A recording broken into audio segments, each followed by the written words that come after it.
Hey there, Wolfpack fans. It's me again, Kenton and Grayson, bringing you another episode of Locked On Wolfpack. We got my main man, Grayson Boone, in the building once again. We're going to be talking a huge weekend in which we both forgot our ice cream. But Who's we? it's not we. It's Who's me. we?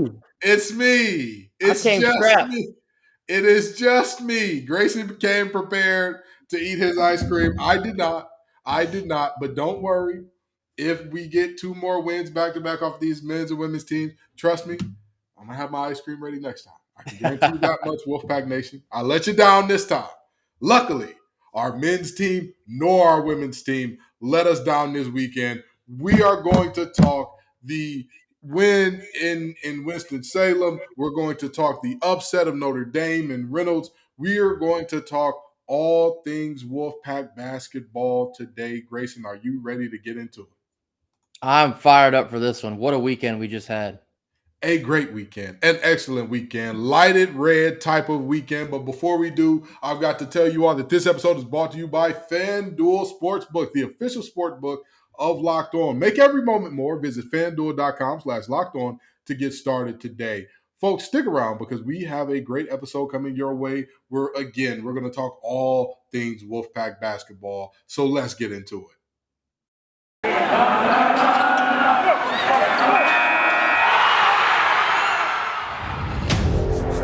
You are Locked On Wolfpack, your daily podcast on the NC State Wolfpack. Part of the Locked On Podcast Network, your team every day.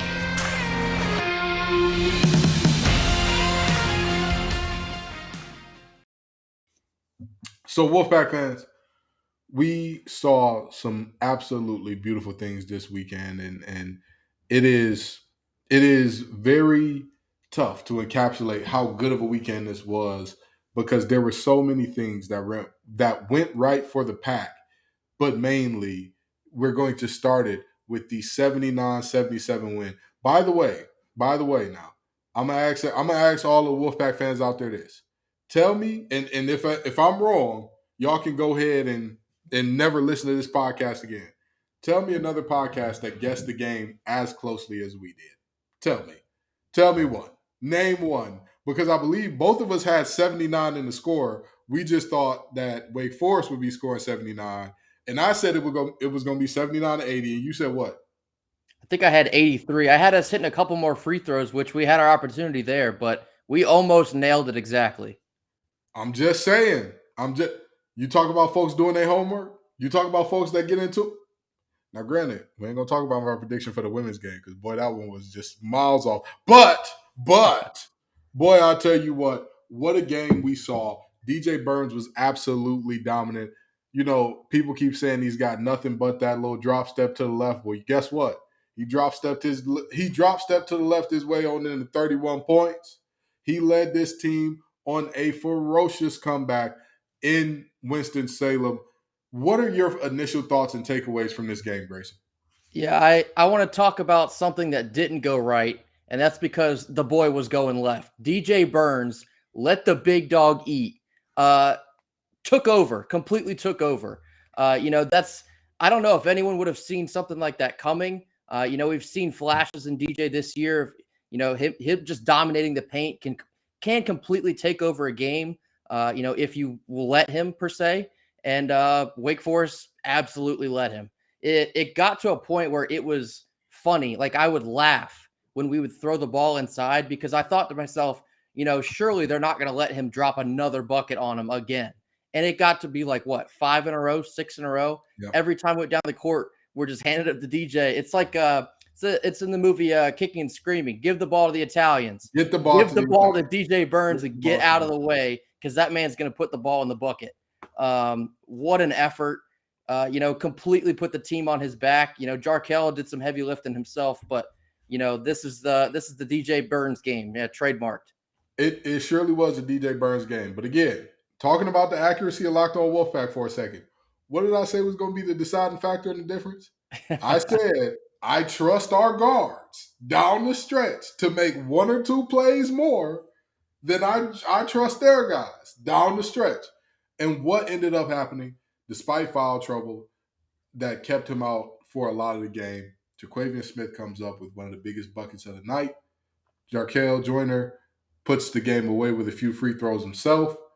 In essence, our guards, when it was winning time, as Reggie Miller called it, they showed up and won the game. Yeah, definitely. Credit to Keats as well, keeping the guys to stay in the fight. The first half got off to a bit of a rough start and some early foul trouble with Baby T. Even Greg Gant had to come off the floor there pretty early on. But credit to Keats for keeping the guys moving. He preaches a lot about handling adversity and pushing through no matter what. What an example we just got this past weekend. They just kept fighting. This is the real team identity we've kind of noticed here recently is they just don't give up ever, which is, that's the mantra for NC State, but you're starting to see it like game in and game out. You can't kill them. They won't die. So, what a win to come back and steal away from Wake Forest. There were several moments where it looked like, it was going to be the dagger for Wake Forest, and we just kept punching back. A lot of that was Jarkel and DJ, but, can't give enough credit to guys like Casey Morsell. Didn't fill out the stat sheet a whole lot, but his defense was stellar. As it mostly always is. He's all over the place, but Greg Gant, even with some foul trouble, picked up 10 boards. He might have done nothing else in the game, but he had 10 boards. That was something that was very crucial going into Winston to make sure we stay up on the rebounds. So, a team that shoots as well as they do, they don't get those extra opportunities. So, very, very much a team win. Very proud of the guys, the way they competed. Just stunned and thrilled. I am. Greg Gant dropped a real Draymond Green type of game here. Oh yeah, he did. 10 rebounds. What was it? 1 or 2 steals and no points whatsoever. But you know what though? That's the beauty. That's another thing that this team is starting to be known for. It's starting to be known for people knowing their roles, right? Absolutely. DJ Burns' role as a scorer. Is he a madman for posting somebody up at the 3-point line? Absolutely. That is very villainous behavior. It is very, very unhinged behavior. He did it, and we actually got a bucket out of that possession. So, you do what you do there. But seriously, this team, and I understand that everything comes a little better when you're winning. The ice is colder. The air is better, the food is better, everything tastes better when you're winning. But this seems to be a team that everybody genuinely enjoys their role. And here's the most interesting thing about this team. Imagine how good they're going to be when they get Mirotic and Jack Clark back. Imagine what this team is going to look like at that point. Because DJ Burns has been doing a spectacular job of rim protection, 2 blocks in this game, 2 steals as well. But he's not the rim protector that Mirotic is. He's just not. Or what is it, Mahorcic? Am I pronouncing Mahorcic? He's not the rim protector Mahorcic is. He just doesn't have a lateral movement, doesn't have the same type of length. But he does have great anticipation. I will give him that. Following Mahorcic's injury and then losing Jack Clark as well, I've been super impressed with the team effort in rebounding. Those are your top 2 rebounders. To lose both of them in a span of just a couple games and then have to play basically a whole nother month without them. I think we've only been out-rebounded once, and I think it was at UNC. Let's see, we played 7 games, I think, without them. We're 6-1 on the boards without our top 2 rebounders. You can't give enough credit to the guys for rallying around each other and deciding, we got to do the little things right if we're going to come out with a win here. And they've been doing the little things right. So, very fun to go into Winston and steal a win. I saw Steve Forbes, the Wake Forest coach. He was taking shots at the Wake crowd a little bit, so got them pretty riled up. I heard the Winston student section was yelling "Whopper" at DJ. I can only imagine that just fired him up a little bit more. He dropped 31 on their head, so you can take that for your Whopper. But what a win! I also want to give a lot of credit to guys like Ibi Dewana. He had another Tony Snell type stat line, no points, no boards, no assists, but he had 3 humongous blocks down the stretch in the late second half that really changed a lot of the dynamic moving forward. as we continue to claw back into that game. But I also thought it was very funny that one of the few times they did decide to double up on DJ, he flung a pass through the key, found a wide open LJ Thomas. He drained a three. I really think that he's been a bit of an unsung hero for much of this year, playing well above his class as just a freshman. Been very impressed from what I've seen out of him. But all in all, great win. Very excited to, get to the next one. We got Florida State tomorrow night. And I'm gonna tell you this: that Florida State team has been playing above their heads as of late. That's the definition of a trap game, right? Oh, You're absolutely. at home, you're relaxed. You got a team that doesn't look good on paper coming in. Don't pick up a quad for a loss. They are absolutely 110% better than what their record says they are. I mean, they almost took out Clemson the other night as well. So they're just as good as you would expect any ACC team to come into Raleigh and play. So gotta show up for that one, no doubt. And that's my point exactly. You can't play around with that. You can't. There's nothing that you can do there that's at the end of the day, you need to prepare the right way. And again, it's about the maturity of this team. It's about the maturity of this team because this is a team that you look at and you say to yourself, how do we handle the level of success that objectively we haven't seen in 5 years or so in Raleigh? At least, yeah. At least 5 years in Raleigh, where we're sitting in a great position. We're sitting in a position to where, in terms of even in the ACC standings, I don't believe we're the 6th or 7th team right now. So I mean, this is not a situation where we can afford to rest on our laurels and say, all right, the hay's in the barn, folks. We're actually 5th in the conference. We're 5th in the conference right now. So, and 3 games back of the leader, which is Clemson. So with that being said, again, we cannot say to ourselves, hey, we got it, the hay's in the barn, everything's over.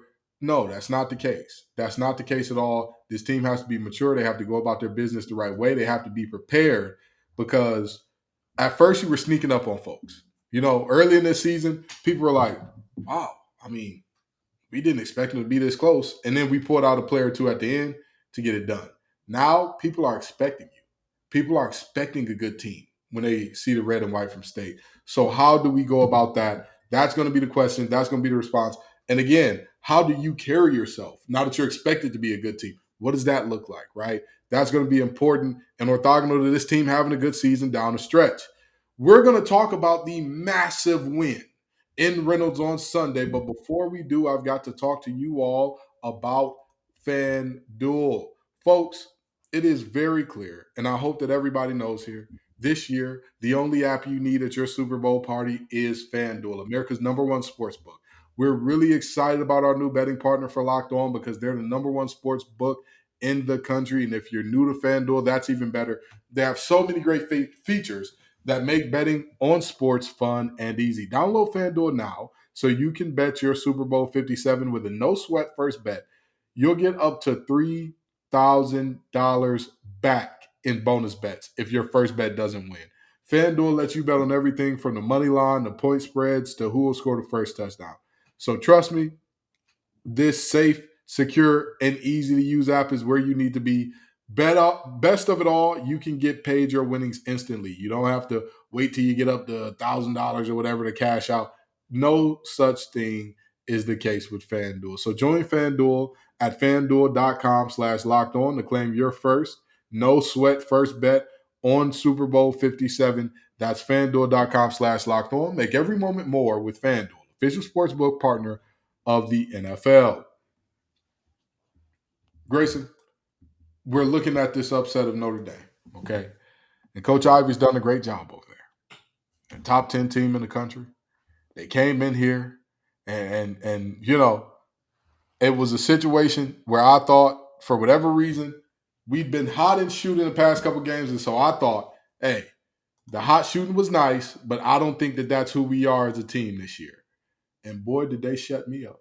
Boy, did they put a hush on me because they won this game 69-65 over Notre Dame. Tell me, what did you take away from this game, Grayson?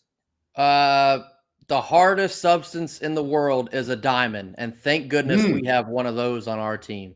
Diamond Johnson, that was that was probably one of her best games, I'd say, this year by far. That felt like this is the sort of game that, these are the games that she transferred to NC State for. She knew she had to show up. She knew she had to be the leader in this game, and by God, was she the leader for this game. She finished with 20 points. I think she hit 4 out of 9 threes. Yep. Every three that she hit felt like a huge moment, a big momentum shift. It was like every time Notre Dame tried to, get back in the game, pow, another three from Diamond. So big shout out to Diamond. Great effort. She also got 8 boards, which is hilarious for her being the shortest player on the court. That really speaks to her heart and her hustle in a game of this magnitude. I thought we played pretty solid defense, all through, maybe minus the first quarter. Notre Dame just had really good shooting, but the last 3 quarters, I thought we were all over the place. I think, Madison Hayes and Sanaya Rivers, another thing, they had kind of like a Casey Morsell type game where there might not be that many numbers in the box score, but they were all over the place. They covered the whole court. So very impressed with what I saw defensively. We pretty efficient offensively, which is not exactly something we've seen a whole lot of this year. So I guess if we picked a game to get up for, it was a good one to show up and show out for. So, credit to the ladies. Humongous win in terms of momentum, in terms of the standings. Couldn't have come at a better time for this team. 3 in a row. I've said this multiple times, and I may be wrong about this as well. I said that Sanaya Rivers was 1 year away from superstar territory. And boy, I'll tell you what, I could have been wrong about that. I could be wrong about that, but in the sense that she may be speeding up that timeline even faster than we thought. Her ability to give Olivia Miles fits, and the ability of this team to truly be dedicated to trusting a game plan and not playing a name. One thing that a lot of teams tend to do against Olivia Miles is try so hard to smother her that you end up giving her easy driving lanes. And when you give her easy driving lanes, that equals easy passing lanes. When you give her easy passing lanes, she can pass to a Maddie Westbeld, who's going to knock down the shot. She's going to pass to the young woman who got hurt, Mabry. She's going to pass to a Sonia Citron, who's going to knock it down. In this game, all game, they went under every screen against her. They went under everything and met her on the other side of it and were like, hey, friend, how are you? If you want to get to the rim, you're going to have to get by me. But seeing you here. Hey, yeah. That's what's going on. And so, being dedicated to that and not playing the name and being disciplined in that was absolutely amazing. But again, Sanaya Rivers' ability to give her fits off the bench was just like, I think we're probably looking at 3 straight NC State players winning 6th Player of the Year for this team, because again, Sanaya is just an instant spark. And like you said, her numbers don't look big if you did not watch the game. Right. If you did not watch the game, her numbers don't look big. If you watched the game, all of her points, I believe, at least 2 of her buckets, but I want to say all of her points came off of passes that she taken the other way and gotten out in the break and made a layup. All of her, that's where all of her points came from. So with that in mind, that to me says very clearly and very easily, this is somebody that you have to be on your P's and Q's against when you think you're making an easy pass. There's no such thing when you're passing it to somebody that Miss Rivers is checking. No such thing. You're gonna struggle every time there. And then on top of that, like you said, that one-liner about the toughest substance in the world, I absolutely love it, because Diamond did show up huge. And like you said, the smallest player on the court, but led NC State in rebounding. That's what you love to see. And you knew with Notre Dame's bigs, we were probably going to be out-rebounded. But if we showed up and did team rebounding, if we showed up and as a team said, hey, we need to do what we need to do just to, generate enough second chance points or generate enough times where we can end their possessions with one and dones, we'll get out of here with a win. That was the case. That was the case here, and it was good to see. It was really, really good to see here. I mean, this game, absolutely massive for us. Like you said, 3 straight wins, but not just the 3 straight wins.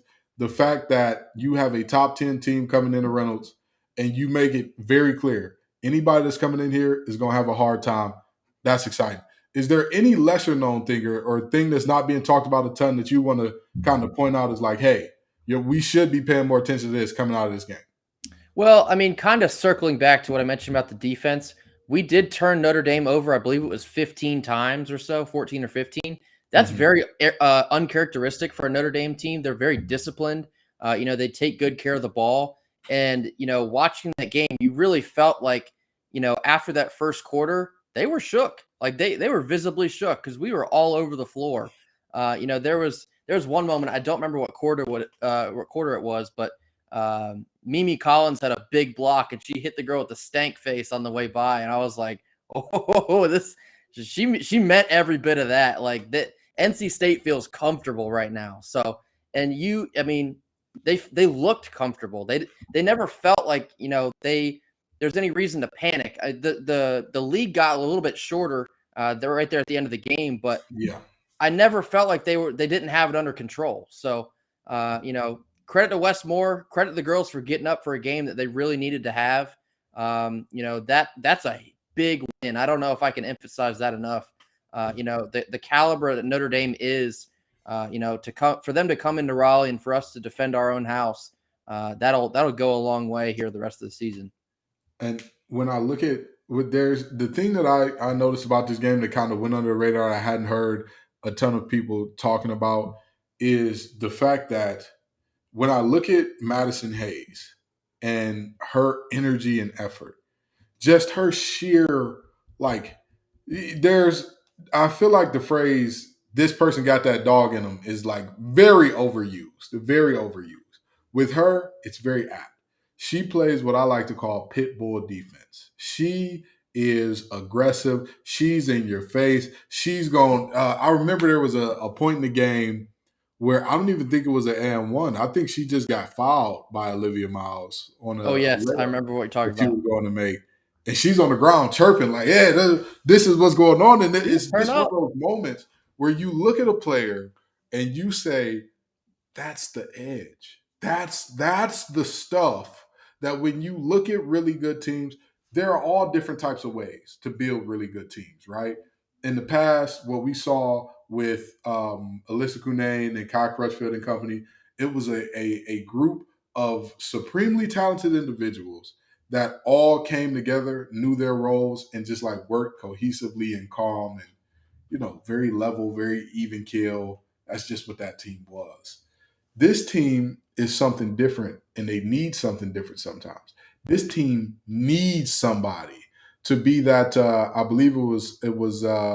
I want to say it was like Aristotle or something that said that they're a gadfly that causes you to question yourself. It pokes and prods at you and makes you have those questions and all that good stuff. Well, she's that just for the energy. She brings that intensity that just it pokes this team and says, "Hey, wake up! We're in a game here. We're in a ball game. We're in one of the best arenas. Sell out every game. We're in one of the best conferences, playing one of the best teams. It's time to bring it." And she brings that energy again. It wasn't even that one. She didn't make the shot. Didn't come close to making the shot. Didn't come close. That was a big time moment where you could tell it's like, oh, they want it. They want this game. They are here and they want it. So, credit to the intensity. They were ready for Notre Dame to come in. Did everything that we had to do to take out a W for that big atmosphere. And again, something that won't ever show up on a stat sheet, but the crowd, outstanding showing by the fans. Not exactly surprised because they do sell out just about every single home game in Reynolds, but there was like an electric atmosphere you could gather from just watching it on TV. You could hear they were louder. It just felt different. So credit to the crowd because the players absolutely feed off that sort of thing. So all in all, great win. Shout out to all the fans that came through in Reynolds. You got it done just as much as, well, not just as much as the players did, but what I'm trying to say there. But yeah. They were an important factor of it. They were an important absolutely. factor. It was at the end of the day, it's as a player, as a former player, I can tell you this. It feels different when the team's home crowd is ruckus and they're nasty and they're you can feel the energy, you can feel their passion.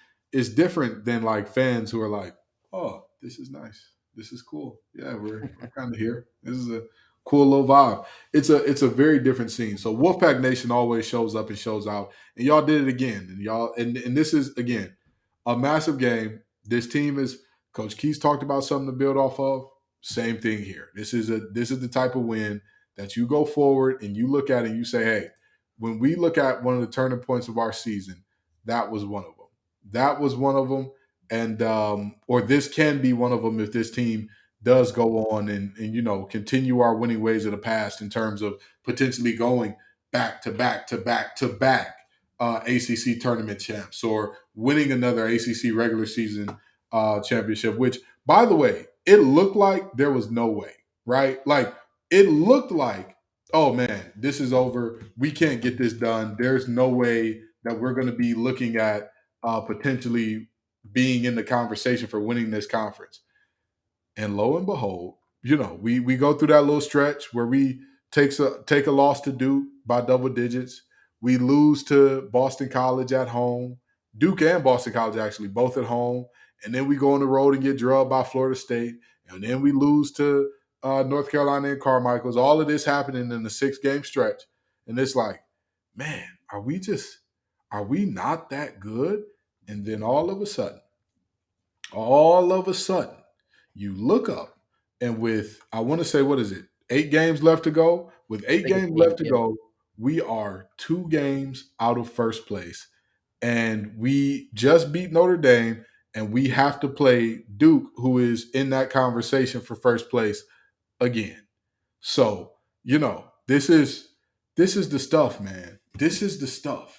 This is the stuff that I talk about in terms of Westmore being a winner, where you just look up and you're like, wait, I thought we were having a rough season. How are we 2 games out of first? That's what this team is. That's what this team is. So Just as quickly as they're down, they're right back climbing up. So that's the kind of thing you expect from a Westmore type team. This team, it might have seemed different for a hot minute, but they're starting to kind of have the DNA of the last couple teams that we've seen here in Raleigh. So yeah, and again, it's a different team. It's a different team. They have different the biggest thing that I noticed with the past teams that we saw was that, sometimes they were so level headed and so poised that it felt like they believed that they could hit a switch at any time. It felt like that at sometimes. This team, it feels like sometimes there's moments where they don't know who's supposed to take over in that moment, number one. But number two, injury problems have kind of hurt this team, right? River Baldwin didn't play a ton, despite the fact that their bigs were having a pretty good game. Maddie Westbeld had a pretty good game here. And she didn't play a lot because, of course, that knee injury that she was coming off of, she looked like she wasn't 100% healthy there at times. Jada Boyd was on a minutes cap as well. So, this is a team that's getting healthy at the right time. They're going streaking at the right time. Everything's coming together at the right time. We're going to land this thing, but before we do, we want to get you a quick word from our sponsors. Also, let me talk to you all about Built Bar. Built Bar is one of the best tasting treats that you can imagine. If you're looking for a delicious treat but don't want all of the fat and calories, then you gotta get a Built Bar. We just got through the holidays, and I know that my goal is to eat a little healthier this year. And if you're like me and you want to eat healthier but don't want to compromise on the taste, then the thing for you is clearly Built Bar. I'm not sure how Built does it, but these bars taste like a candy bar while maintaining amazing macros. And what's even better is that they're healthy. Only 130 calories and 4 grams of sugar with a whopping 17 grams of protein. And that is per bar, folks. You can find these things in your local Walmart or Sam's Club or Lifetime Fitness. They're all over the place. So make sure that you get yourself some Built Bars. Get yourself some Built Bar Puffs or one of the boxes that has a variety flavors or brownie batter or churro. Whatever you get, you can't go wrong if you're getting Built Bar. Alrighty, so we're about to land this thing. Now, Grayson, when I look forward to what we got coming up here for both of these teams, okay? The men have Florida State coming up. We talked about that a little bit already and how that's a little bit of a trap game, and you don't want to kind of let your guard down there. But The women's team is going on the road to take on Georgia Tech, a Georgia Tech team that, I mean, objectively, second to last in the conference, 2 conference wins so far this season. Is this a game that you're worried about, or is this like, ho hum, this team is mature enough and more talented, or enough more talented than the Yellow Jackets to where you aren't really thinking twice about it? We are certainly more talented, and that's why I believe maybe it is a little bit of a trap game.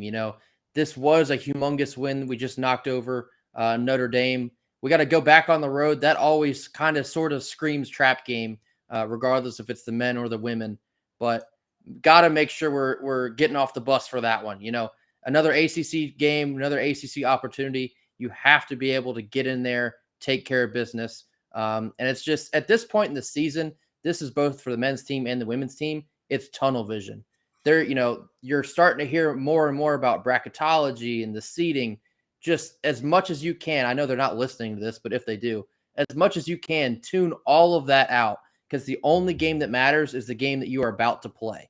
Regardless of who it is, regardless of where they're ranked in the ACC at that point in time, just get off the bus and let them have it.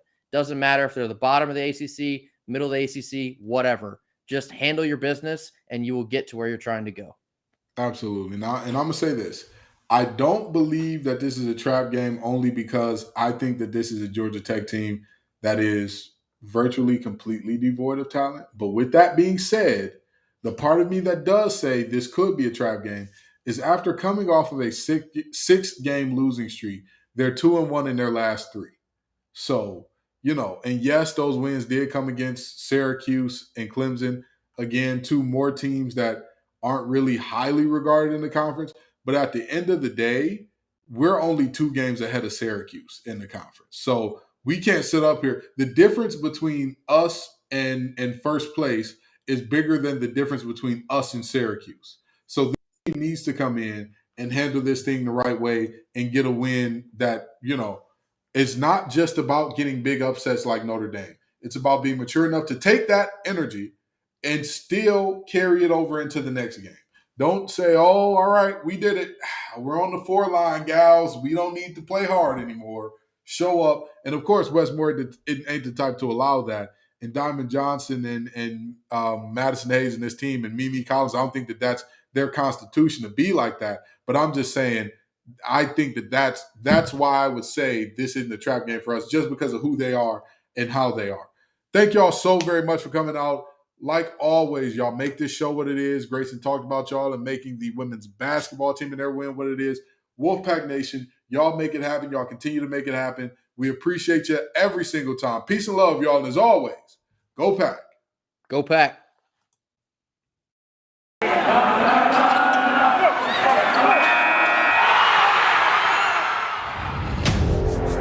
You are Locked On Wolfpack, your daily podcast on the NC State Wolfpack.